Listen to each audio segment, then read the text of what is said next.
As I sat in the courtroom awaiting Robert Tellis's fate, I felt the tension in the air. But once the jury's verdict was announced, those in the gallery were able to breathe a sigh of relief. Meanwhile, Tellis just shook his head. Guilty.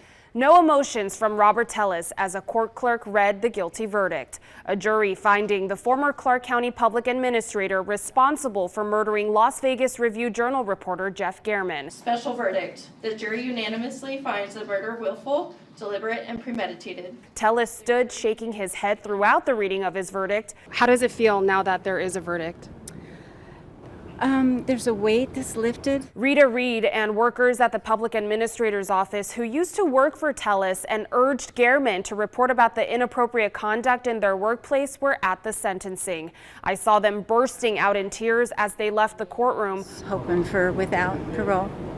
It adds a little level of fear for some of us. But for right now, very grateful that the verdict has come in.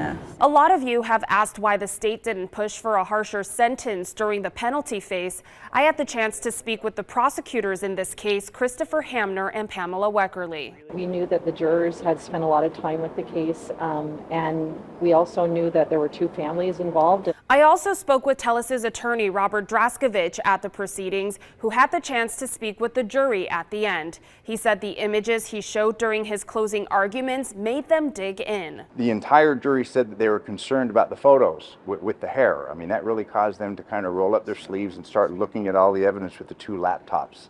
Draskovich telling Channel 13 he thought the jury was attentive, they had holdouts, but worked through their disagreements. What they decided to do is they were going to go through all the evidence together. There was a lot. I mean, that's why it took them 3 days. Draskovich also telling me his client plans to appeal the conviction. Tellis is currently in protective housing at Clark County Detention Center, according to Metro.